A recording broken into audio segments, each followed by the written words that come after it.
Muito bem, pessoal, bom dia. Vamos aqui para as nossas soluções dos estímulos para a primeira avaliação de teoria eletromagnética 1. Muito bem, nosso primeiro problema é esse, sendo F um campo escalar, determine o rotacional do gradiente de F. Bem, tá tudo certo aqui, né? O gradiente de F é um campo vetorial, então eu posso calcular o rotacional. Bem, então nós temos que o gradiente de F é dado por essa expressão, certo? A gente podemos fazer esse sistema cartesiano, né, que seria bem mais simples. Claro que a identidade vetorial ela pode ser feita em qualquer sistema, né?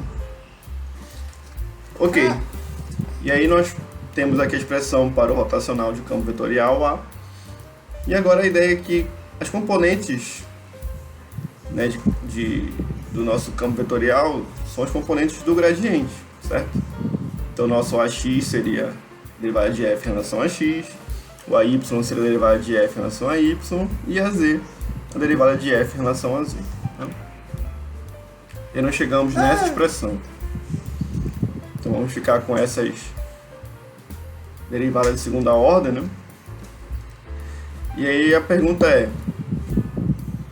quanto é que dá cada termo desse? Componente X, componente Y do rotacional e componente Z do rotacional, certo? E aí nós temos, assumindo que as derivadas parciais são contínuas, né, no nosso domínio de interesse, pelo teorema de Schwartz, nós podemos considerar então que as derivadas sucessivas são iguais.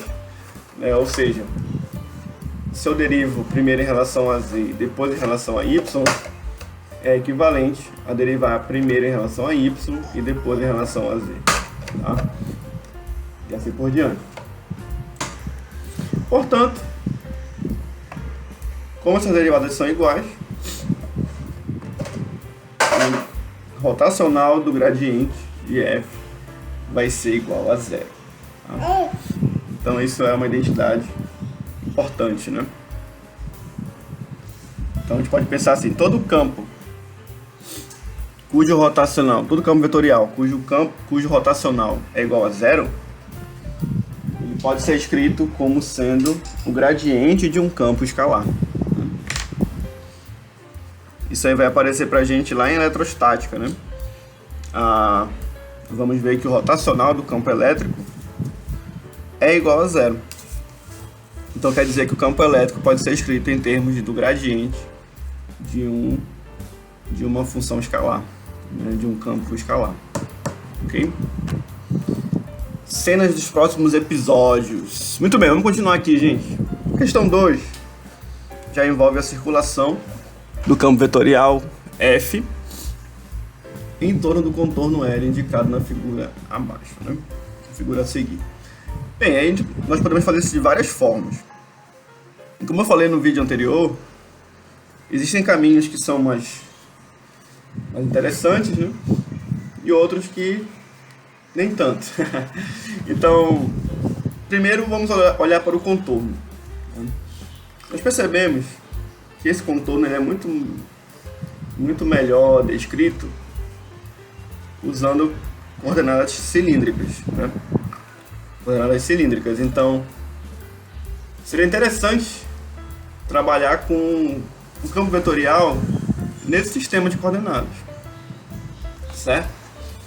Mas se eu pensar na integral de linha, eu vou ter que fazer aqui, olha, 1, 2, 3, 4 integrais de linha, né? Vou fazer aqui em 4 seções, né? em quatro segmentos, né? Para calcular a circulação. É possível fazer isso usando o teorema de Stokes. Ou seja, em vez de trabalhar com a integral de linha, nós trabalhamos com a integral de superfície do rotacional do campo vetorial.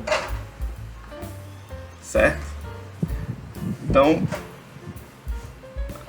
nesse problema, esse é o caminho mais simples.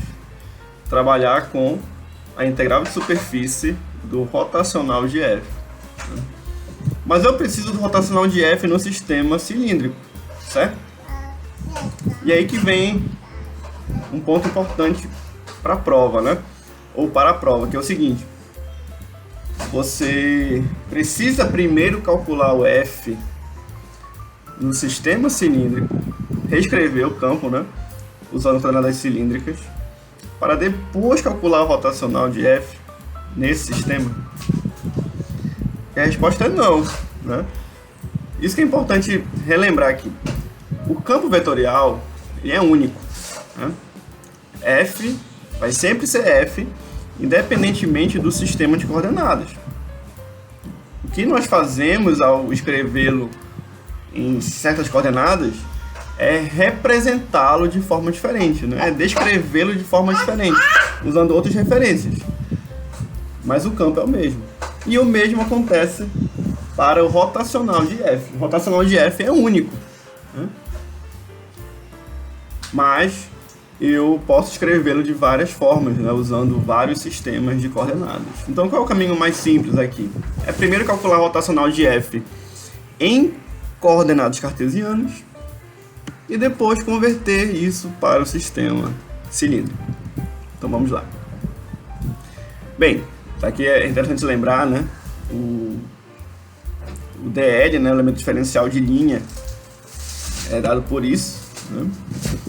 E aí a partir disso nós podemos calcular o DS. Então nesse caso aqui, ó, nós vamos ter variação no raio, né, no raio ρ, e nós vamos ter variação no ângulo φ. Então o ângulo φ vai de 0 até π/2, certo? Então quem é o DS, né? O elemento diferencial de área ou de superfície. Vai ser isso aqui, ó. Eu tenho variação em ρ, tenho variação em φ. Então vai ser d ρ d φ, z, né? O z é normal à superfície. Mas tem um ponto importante aqui. Nós temos que usar a regra da mão direita. Então, eu posso ter tanto o z como menos z, né? Mas de acordo com a circulação, o que nós temos aqui, ó? A circulação está no sentido horário, ok? No sentido horário.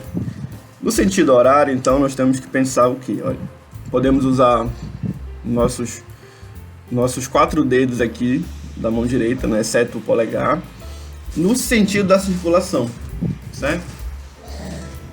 E aí o nosso polegar vai apontar para o vetor normal. Nesse caso, então, o normal é menos z, né? O z estaria saindo aqui do plano, né? E o menos z está entrando no plano. Então, nosso ds, na verdade, é menos ρ d φ z, né?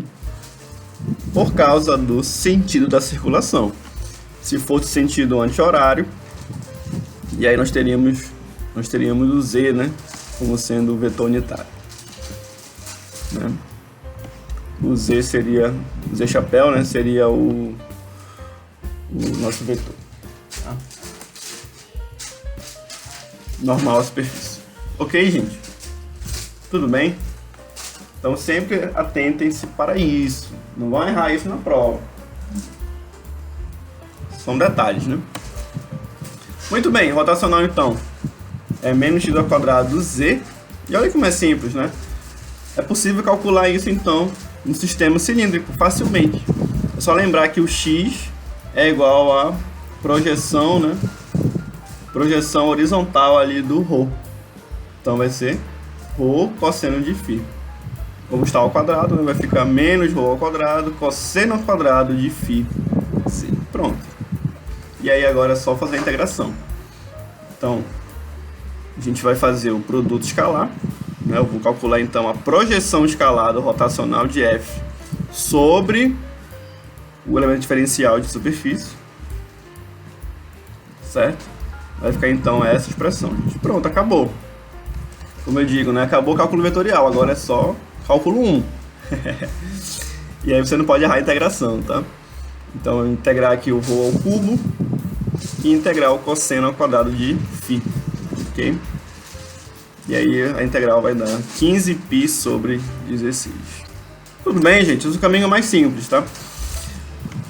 Durante a prova, né, no nervosismo, você talvez pensasse aqui em converter tudo para sistema cilíndrico, Aí ia ter que trocar x por ρ cosseno de φ, y por ρ seno de φ. O x ia escrever em termos dos versores ρ e φ, o y também, né? E aí seria uma conta muito grande para chegar nisso aqui, gente. Tá? Então, pensem no caminho mais simples. É isso.